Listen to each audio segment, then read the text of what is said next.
Sabah al-Khair, good morning dear listeners. You're listening to Radio 3CR on 855 AM and Palestine Remembered with Robert Martin, Nasser Mashni and Yusuf Ahmed al-Rimawi.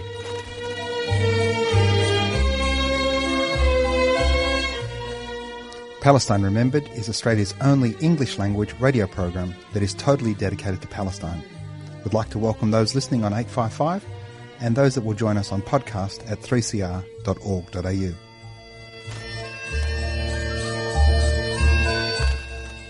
Thanks for joining us. Stay with us and enjoy the episode.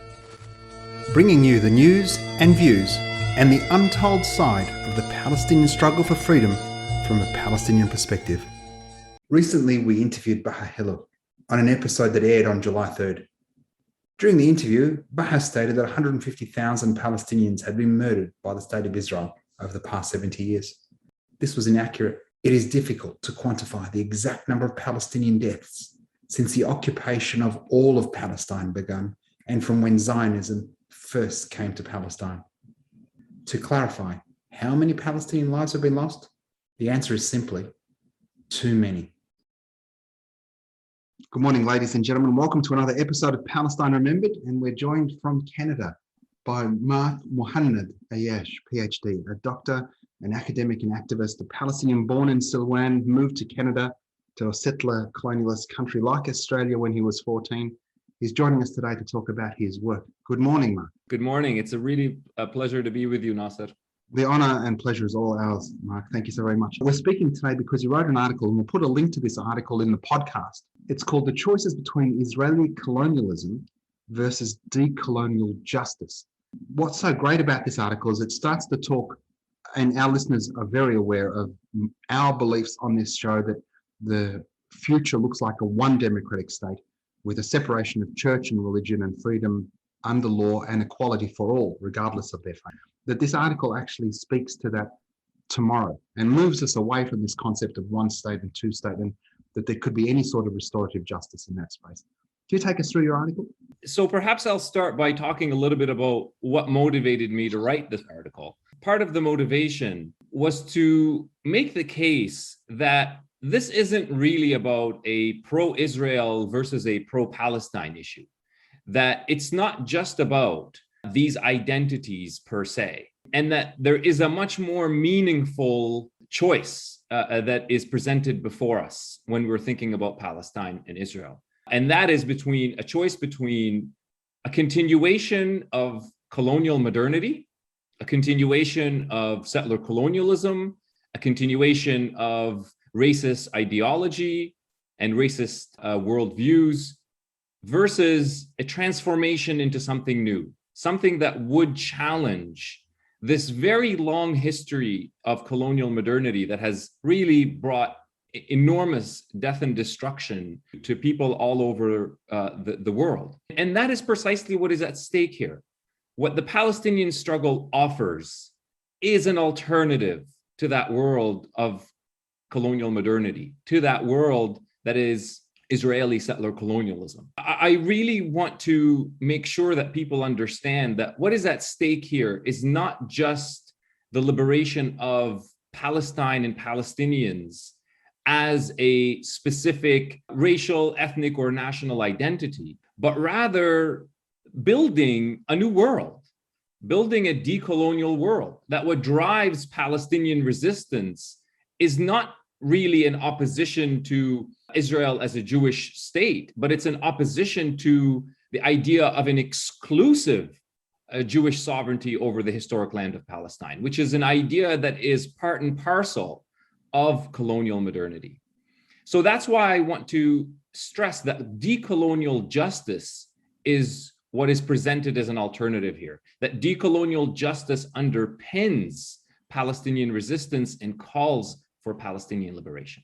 We're talking in an academic space because, as you and I know, power doesn't let go of power willingly or nicely. I mean, we only have to look at the situation with the University of Toronto and Dr. Azarova. who our listeners might be aware was offered a role there in the head of department in Canada's preeminent university when a Zionist Jewish judge wrote in and said, allegedly gave some quiet discussions as to why Dr. Azarova shouldn't get the job. And this is a person who's published widely in the Palestine-Israel space and has published the truth, and suddenly doesn't get the job. First, a comment on that, but then how, if power can get to that point, of Zionist power and influence, Israel lobby can get to that point, how do we get to a decolonialized Palestine? Excellent question. So first of all, I am on the record as in full support of the censure of the University of Toronto until this issue is addressed. So I encourage everyone here listening, if there are academics who have not signed on to the censure of the University of Toronto, I'm sorry, I can't remember the exact web address to go to, but if you Google censure University of Toronto, I'm sure their web address will come up. Go on that website, sign on to it, pledge that you will not give any talks at the University of Toronto. I certainly have many world leading scholars have signed on to that and have said that they will not give any talks at the University of Toronto until it has addressed this issue in a satisfactory manner. And they are far from doing that. So the pressure needs to be placed on them to do the right thing here. And that brings me to the crux of the answer really to your question, what to do about power, people power. That's the only answer that Palestinians have. We don't have a military, let alone a state-of-the-art military. We don't have economic sort of incentives for people to ally with us. We don't have any huge diplomatic power.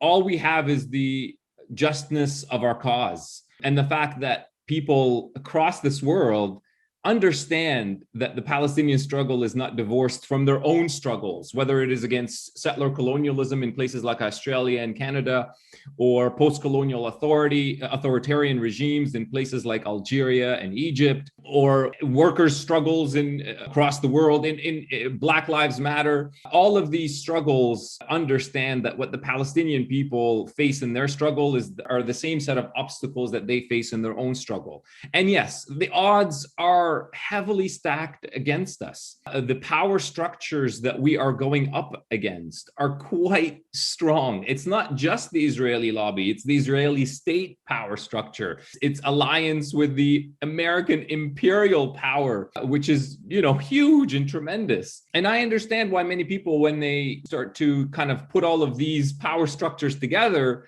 they think, well, what's the point?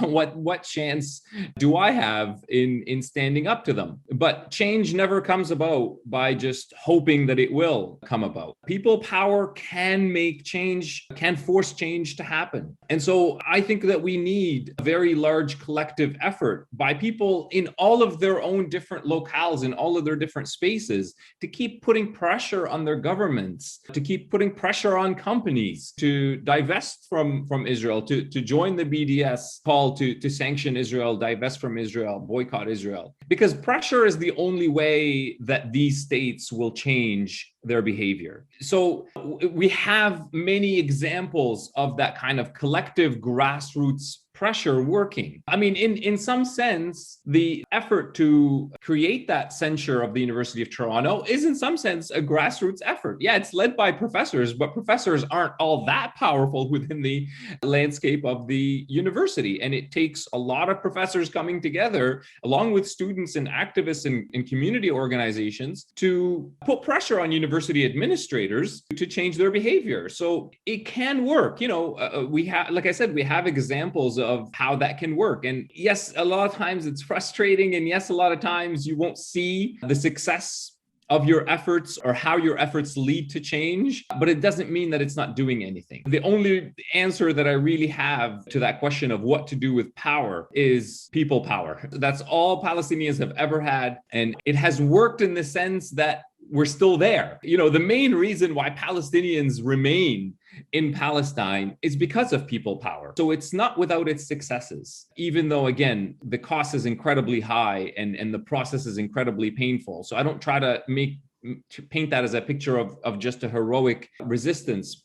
I understand and know about the pain and the suffering involved, but what other options are there? Certainly sitting on the sideline is not one. When we talk about the intersectionality and connectedness of the struggles of people all over the world, as you spoke about, whether it's Black Lives Matter or LGBTQI rights, the struggle of the Palestinians for their indigenous rights to self-determination on their ancestral lands is so connected to our indigenous here in Australia, but also the indigenous there in Canada. I've been following what's been happening at those residential churches. What are they up to? About 400 child graves they've dug up now? I mean, it's more than that now. Yeah, these are the so-called residential schools, which are really more accurately referred to as prisons for forced assimilation. And this is a well-documented settler colonial structure of violence. We've had the Truth and Reconciliation Commission of Canada look very closely into it, documented in detail. They talked about the existence of these graves. Indigenous communities in what is today called Canada have known about these unmarked graves for decades. They've lived with that knowledge. They have engaged in all sorts of communal healing practices to deal with that reality, but it's still extremely painful, extremely hurtful when they're exposed. I prefer the word exposed as opposed to being discovered. They didn't need to be. This is just a moment when Canada's foundation is being exposed to the world. And it's not a foundation that exists in the distant past. It's an ongoing foundation. Canada is still very much invested in its settler colonial project. It still has not really moved an inch, in my opinion, from that path, despite some of its claims that it wants to correct, as they call them, the mistakes of the past. These weren't mistakes. These were essential features of the settler colonial projects, and they are very much ongoing and continuing. I mean, the Canadian government is still trying to make it more difficult for the survivors of these prisons, these so-called residential schools. They're still making it difficult for them to seek out justice. And I also always like to insist on this because, Trudeau will go on diplomatic tours and boast about, Canada is concerned with the Truth and Reconciliation. It's really critical to underscore that the Truth and Reconciliation Commission didn't come about because the Canadian government all of a sudden thought this is the right thing to do. They were forced to create the Truth and Reconciliation Commission in a legal settlement that was brought forth by Indigenous communities and Indigenous activists. So it was always the Indigenous communities that are the source of the Truth and Reconciliation Commission, both in its erection and in its findings, its report, its incredible report. So they're the ones that are driving truth. They're the ones that have tried reconciliation or conciliation. It's the Canadian government that still to this day tries to sort of cloud over the truth by saying this is a dark chapter. That's a clouding over the truth of this being a foundation and a continuation of Canadian settler colonialism. And they're not really doing anything in terms of reconciliation. I mean, out of all of the calls to action, 96 in total, I believe, if I have the right number, out of those 96, two scholars in December 2020 said 8 of them are being addressed by the Canadian government. So I'm not sold on any of this being a serious point of concern for the Canadian state. And again, pressure is the only way to make the move. And again, it's a long road, it's a difficult road, but there's no other way forward other than to keep up that kind of pressure and work with transnational and intersectional solidarities to create that change. So, I mean, there's lots of solidarities between Idle No More, for example, activists for Palestinian liberation, much interaction. I know some of those folks. There is much in common that we share. And what we share is our struggle against this behemoth called colonial modernity, which started since at least the 15th century. Absolutely. And I say that because that connectedness, whether it's the Indigenous struggle for rights in Canada or here and also in Palestine, and the only difference between the settler colonialism that occurred in Canada and Australia and New Zealand, Polynesia, etc., and in Palestine is 150 years. The ethnic cleansing of Palestine, the Nakba, didn't create the vanquishing effect that happened in North America, that happened in Australia, that happened in South America to the Indigenous peoples, that went unchecked in the 15th, 16th, 17th, 18th century. We're still there. In Australia, we're dealing with the stolen generation exactly like these forced assimilation churches. It's our duty as citizens to force our elected officials to come to justice. You talk about Trudeau, I mean, he just exemplifies everything that is sickening about settler colonial societies. He's the pretty white boy with all the education and speaks well and he's gentle. This guy's an arch Zionist. The Jewish Defense League, that is a terrorist organization in the United States, roams freely throughout Canada, and Rabbi Kahane that end up forming the the Kach party that was banned by Israel as being a terrorist organization that then morphs into Otzma Yehudit, that now is in the Knesset. This is the sort of far-right extremist racist policies and parties that get their power from the acquiescence and silence of settler colonialist countries like Australia and Canada. What's it like in Canada today? Really excellent points there. Let me start with this one. Settler colonialism appears in different ways across different spaces. And there are differences between how it's playing out for Palestinians versus how it is playing out for indigenous communities in what is today called Canada, versus how that's playing out in the United States, versus how that's playing out in Australia versus in New Zealand. And there's also differences in the different historical eras. So Canadian settler colonialism doesn't look exactly the same way today as it did, let's say, 300 or 200 years ago. There are some differences between settler colonialisms, and they are at different stages, as you pointed out there. That the American and Canadian, Australian one started way before the Israeli one. Absolutely, they did. And that therefore creates different dynamics. So I'm all for these kinds of robust comparisons. But I just want to stress to the audience that just because there are differences doesn't mean that Israel is therefore not a settler colony. And I know you weren't saying that at all, Nasser, but that's a talking point that's out there. So I just kind of wanted to bring that back to as well. One of the reasons why I wrote that article is to show that the sort of Zionist scholarship that tries to make the case that Israel is not a settler colony because it doesn't look exactly like the US is absolutely, I think, a very weak argument that does not withstand close scrutiny. It actually shows a fundamental misunderstanding by these scholars of decolonial theory, indigenous theory, settler colonial theory, post-colonial theory. And I guess it's not a surprise that settler colonists wouldn't understand those theories. But that's a really critical point to highlight, that much of the talking points you hear in public discourse about why Israel is not an apartheid state or not a settler colony are not strong academic arguments. And I wanted to kind of show that a little bit in that piece. Obviously, I can't go into all the details, but they really do operate on a very crude and weak understanding of those theoretical paradigms. And yes, absolutely, we can talk about, you mentioned the point about, for example, statistically speaking, there are more Palestinians still living under Israeli settler colonial domination than, let's say, indigenous people living under Australian settler colonial domination or indigenous people living under Canadian settler colonial domination. We can't underestimate here the role of germs as well, germs that were many times intentionally spread into indigenous communities in Turtle Island, but that severely weakened indigenous communities and their ability to resist the onslaught of settler colonial conquest. It certainly was a huge factor in that process. But it also, as I also wrote in another piece earlier this year, back in February, this doesn't mean that we've seen the last of the Nakba. The Nakba in 1948 was certainly one of the most horrific experiences in Palestinian history, and it is very much ongoing until today. We see it in the ethnic cleansing that is still ongoing across the land of historic Palestine. But I also argued in a piece back in February in Al Jazeera that this doesn't mean that we won't see another Nakba. In fact, we heard Israeli settlers in May caught on video during their Flag Day march saying, hey, Nakba number 2 is coming up. The discourse in Israel within civil society, not just the extremist politicians, it's entered into the Knesset in a much more pronounced way than people sometimes admit.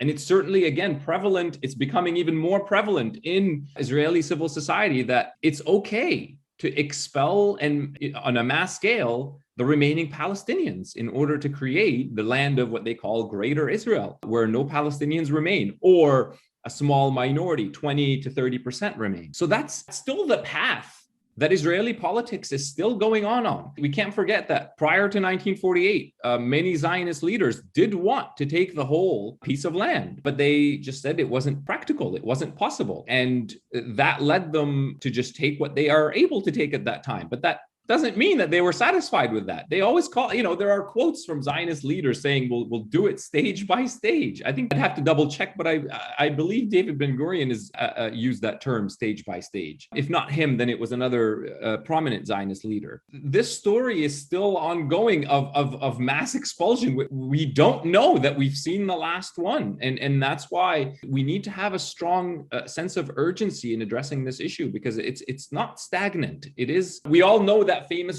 map where the Palestinian land it's ever shrinking?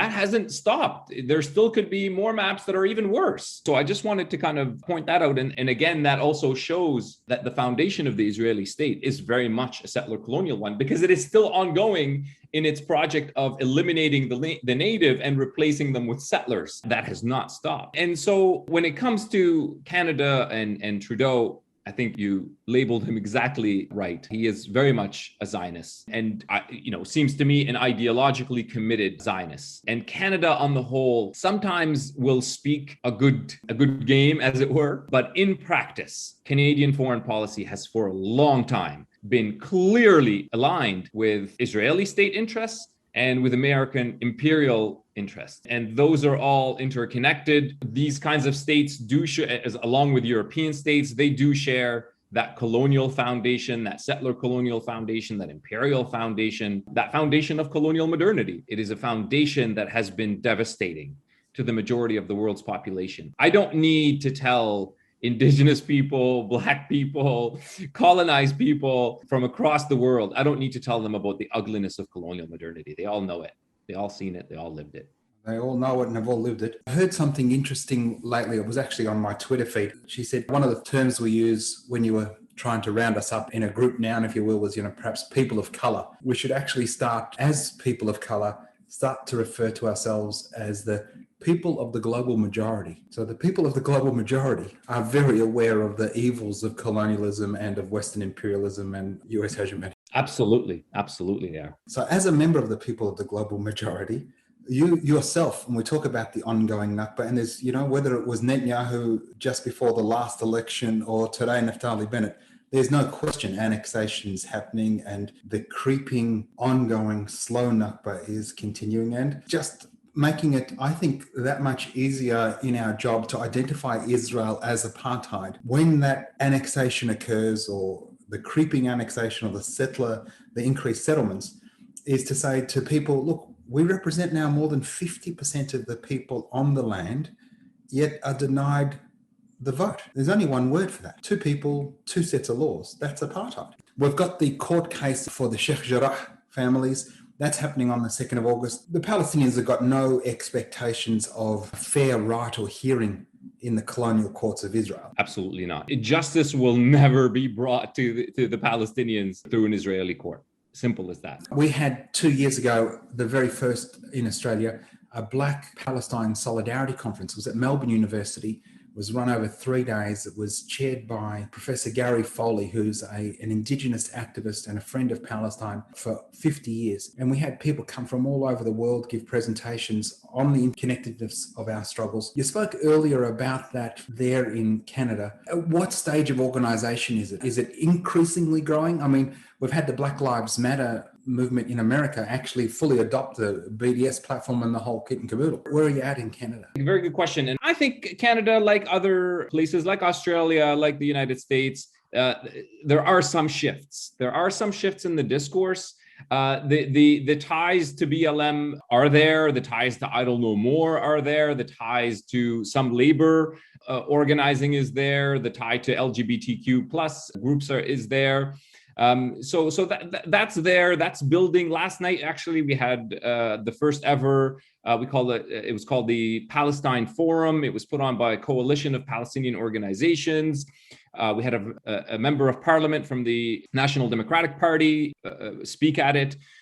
He was fantastic. There was a lot of community organizations that came together, good turnout, good attendance. And yes, I mean, I notice in my own personal interactions, more intersectionality, more awareness of what's happening in Palestine, which is, by the way, I mean, in no small part, the change in the discourse in places like Australia, Canada, the US has come from the work of Palestinian activists and journalists in Palestine. They're the ones that drove that change in narrative. Back in May and June, when Gaza was being inhumanely and viciously attacked and bombed, as well as the violence of these mobs that were going around in 48 Palestine, looting and killing and beating, and of course all the forced evictions and the Israeli occupation in the West Bank and East Jerusalem. Israel and the propaganda machine in North America and Europe was, kicking into gear and doing their same old talking points. Israel has the right to defend itself, blah, blah, blah, blah, blah. And these activists and journalists on the ground were sent, they took over social media. I mean, they just said, okay, yeah, there's that talking point, and here's the video of the reality. And people just weren't buying it anymore. They weren't buying the talking points anymore. They were looking at the pictures and going, this is not at all matching with this state discourse. Something is up here. And I also think that the reason why people were taking that next step is also due to the space that especially Black Lives Matter created the year before that. Black Lives Matter made enormous inroads into public discourse in 2020, and it brought awareness of the ways in which racialized people are killed and maimed and tortured and beaten and censored and intimidated and harassed while no one is looking and no one is caring. And it brought that realization really to the surface, and it entered, I think, people's minds. And that to me, I mean, that must have played a role in how people saw the Palestinian struggle and thought, well, another racialized group being killed, tortured, beaten, censored, intimidated, and it's all under the veneer of lies and myth, just like BLM was telling us is the Black experience in the US and Canada and Australia and many other places. So I think we are creating spaces for each other. And I know, I've seen many tweets and statements by Black activists, by Indigenous activists, saying things like, basically drawing inspiration from the courage of the Palestinian resistance for their own resistance. So there's all sorts of connections on those levels that don't always necessarily involve people talking to each other, although that happens and that's very important. But just drawing inspiration from each other in these indirect ways plays a huge role. And then there's also more practical things, like the way that we're Palestinians, we're pointing out how we're being censored by the media, how our stories are not making it to the surface, and all of those kinds of processes within the media and how that works. When we reveal that about how the media works to censor Palestine, certainly BLM activists are looking, Indigenous activists are looking, other activists are looking and going, Kashmiri activists are looking and going, right, that's what they do to us too. What can we learn from that, right? So that's another important way in which there are these intersectionalities insofar as power structures respond to us in very similar ways, and we can take hints from each other on how to deal with that. So that's a critical point. But we need to move, we need to keep that momentum going. So I think in Canada, that's the next big thing, is to keep the momentum going and expand it. So I'm not quite satisfied with where we're at. Okay, so we've done some advances. We could be better. More people should be talking about Palestine. More people should be less afraid to speak up. And we need to take it to the next step and move from discourse change to policy change. That has to be the end goal here. I'm not satisfied with a politician giving me a better statement on Palestine. I want policy action. This is why I absolutely loved our event last night. The elected official, Mr. Matthew Green, gave specific policy goals. And I don't know that he'll be successful. He knows that the odds are against him, but he's trying. And that's what we want politicians to do. We want them to name specific policy goals that will put pressure on Israel. That's absolutely necessary. Without pressure on Israel, they will never change their behavior. All they've heard since May is keep doing what you're doing. That's what they've heard. They haven't. So they'll go, okay.